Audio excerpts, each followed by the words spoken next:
अस्सलामुअलैकुम नाजरीन, ये है उर्दू पॉइंट और प्रोग्राम चिट चैट कॉर्नर में मैं हूं आपकी होस्ट ज़ोफिशा नकवी। प्रोग्राम में सबसे पहले शामिल करते हैं पाकिस्तानी फिल्म इंडस्ट्री के हवाले से कुछ खबरें। सदर मुमलिकत डॉक्टर आरिफ अलवी ने हुमायूं सईद और फहद मुस्तफ़ा की फिल्म जवानी फिर नहीं आनी 2 की तारीफ करते हुए कहा है कि उन्हें यह फिल्म बहुत पसंद आई है। रवां साल की सबसे ज़्यादा बिजनेस करने वाली फिल्म जवानी फिर नहीं आनी 2 जहाँ पाकिस्तानी शायकीन की उम्मीदों पर पूरी उतरी, वहीं इस फिल्म ने सदर डॉक्टर आरिफ अलवी का भी दिल जीत लिया।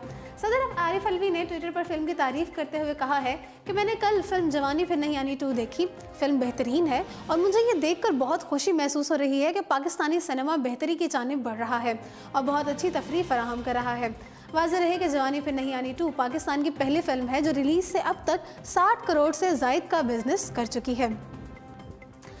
नाज़रीन, रवां बरस मई में ये खबरें आई थीं कि अपने गुलाबी अंग्रेज़ी बयानात और स्कैंडल्स की वजह से खबरों में रहने वाली पाकिस्तानी फिल्म स्टार मीरा की ज़िंदगी पर फिल्म साज साकिब मलिक फिल्म बना रहे हैं।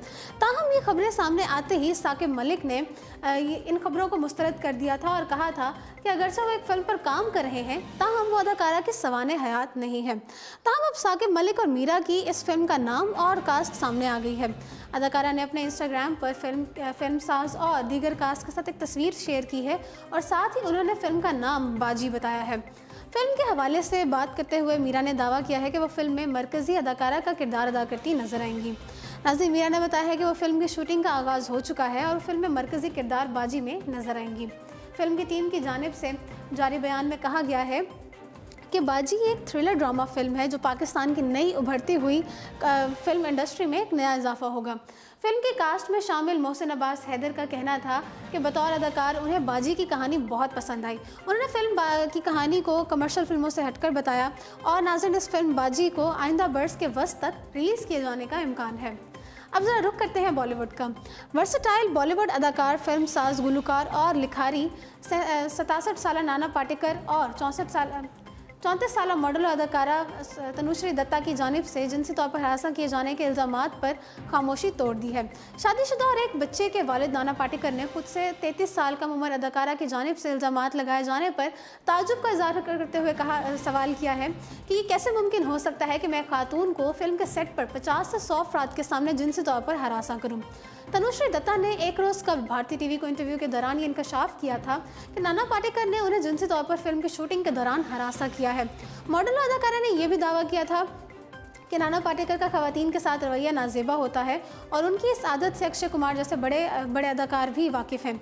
तनुश्री दत्ता 2008 का वाक़या सुनाते हुए दावा किया था कि नाना पाटेकर ने उन्हें फिल्म की शूटिंग के दौरान नाजेबा रवैये का शिकार बनाया। ताहम नाना पाटेकर ने तनुश्री दत्ता की जानिब से लगाए गए इल्ज़ामात पर खामोशी तोड़ते हुए अदाकारा के खिलाफ कानूनी चाराजोई करने का ऐलान कर दिया है। नाज़रीन, भारतीय क्रिकेटर विराट कोहली ने अपनी अहलिया अनुष्का शर्मा की तारीफ़ों के पुल बांधते हुए कहा है कि फिल्म सुई धागा देखकर उन्हें अपनी बीवी पर फ़ख्र हो रहा है। गुज़श्ता रोज़ मुंबई में अदाकार वरुण धवन और अनुष्का शर्मा की फिल्म सुई धागा की स्पेशल स्क्रीन मुनक़िद की गई थी, जिसमें अनुष्का शर्मा और विराट कोहली और क्रिकेटर ज़हीर खान समेत मुतअद्दिद अफराद ने शिरकत की थी। फिल्म देखने के बाद कोहली ने ट्विटर पर अनुष्का की तारीफ़ों के पुल बांधते हुए कहा था कि मैंने फिल्म सुई धागा दूसरी बार देखी है और ये फिल्म मुझे पहली बार से भी ज़्यादा अच्छी लगी है। फिल्म की पूरी कास्ट ने बहुत उम्दा परफॉर्मेंस दी है और एक और ट्वीट में विराट कोहली ने लिखा है कि फिल्म में वरुण धवन की परफॉर्मेंस बहुत अच्छी थी, लेकिन अनुष्का शर्मा के किरदार ममता ने मेरा दिल जीत लिया है। अनुष्का की बेहतरीन अदाकारी आपको उनसे मोहब्बत करने पर मजबूर कर देगी। फिल्म देखने के बाद मुझे अपनी अहलिया पर बेहद फ़ख्र महसूस हो रहा है, लिहाजा फिल्म ज़रूर देखिएगा। वाज़ेह रहे कि अनुष्का शर्मा और वरुण धवन की फिल्म सुई धागा आज रिलीज़ हो रही है। नाज़रीन, भारत में इंतहा पसंद हिंदुओं ने जहां आम मुसलमानों की ज़िंदगी अजीरन कर रखी है, वहां तमाम हदें पार करते हुए बॉलीवुड किंग सलमान खान की जान के दर पे हो गए हैं और कत्ल की साजिशें तैयार कर ली हैं। सलमान खान के वकील ने इंकशाफ किया है कि फिल्म लवरात्रि की वजह से हिंदू इंतहा पसंदों की जानिब से सलमान खान को जान से मारने की मनसूबाबंदी कर ली गई है। चंद रोज़ कबल हिंदू इंतहा पसंद जमात विश्व हिंदू परिषद और VHP की सरबराह आलोक कुमार की जानिब से फिल्म लवरात्रि के टाइटल पर एतराज़ और सिनेमा घरों में फिल्म की नुमाइश रोकने की धमकी दी गई थी। नाज़रीन, मुसलसल दबाव की वजह से सलमान खान ने इंतहा पसंदों के सामने घुटने टेकते हुए फिल्म लवरात्रि का नाम तब्दील करके लव यात्री कर दिया था। भारतीय मीडिया रिपोर्ट्स के मुताबिक बॉलीवुड किंग सलमान खान ने फिल्म लव यात्री की वजह से मुबैना धमका मिलने के बायस भारतीय सुप्रीम कोर्ट से रुजू कर लिया है, जबकि चीफ जस्टिस दीपक मिश्रा खुद इस केस की समाअत करेंगे। सलमान खान के वकील का कहना है कि हिंदू जमात के एतराज़ के बाद फिल्म का नाम तब्दील कर दिया गया है, लेकिन इसके बावजूद वो नाखुश हैं और अब फिल्म के सीन निकालने का मुतालबा कर रहे हैं। वकील ने कहा है कि सलमान खान को कत्ल करने के बाकायदा तौर पर मनसूबाबंदी भी कर ली गई है। नाज़रीन, बॉलीवुड अदाकार सलमान खान के शो बिग बॉस सीजन 12 ने रेटिंग में अमिताभ बच्चन के शो कौन बनेगा करोड़पति को शिकस्त दे दी है। भारतीय मीडिया रिपोर्ट्स के मुताबिक बॉलीवुड अदाकार सलमान खान का हाल ही में शुरू होने वाला मुतनाज़ शो बिग बॉस 12 रेटिंग के लिहाज से 6ठे नंबर पर पहुंच गया है, जबकि अमिताभ बच्चन का शो कौन बनेगा करोड़पति को 10वें नंबर पर पहुंचा दिया गया है।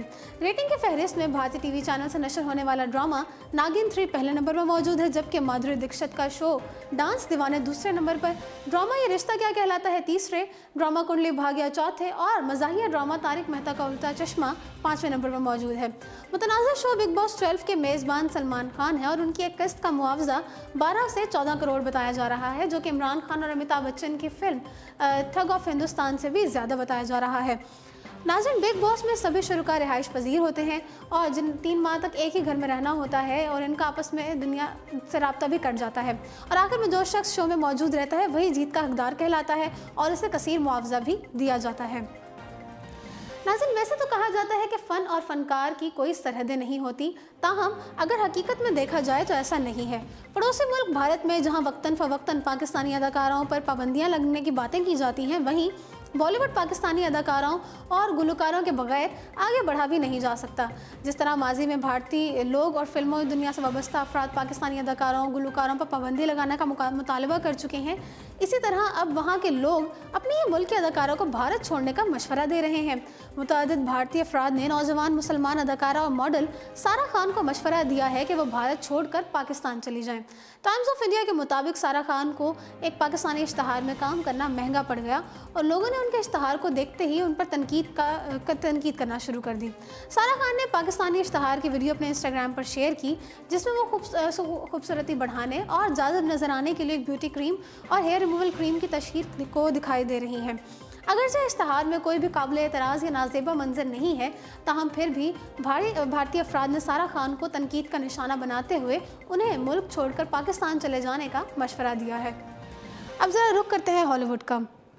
अमरीकी अदालत ने अदाकार बिल कॉस्बी को ज़्यादती के मुकदमे में 10 बरस कैद की सज़ा सुना दी। 81 साल अदाकार बिल कॉस्बी ने इल्ज़ामात की तरदीद करते हुए कहा है कि जिनसी ज़्यादती का महज इल्ज़ाम है।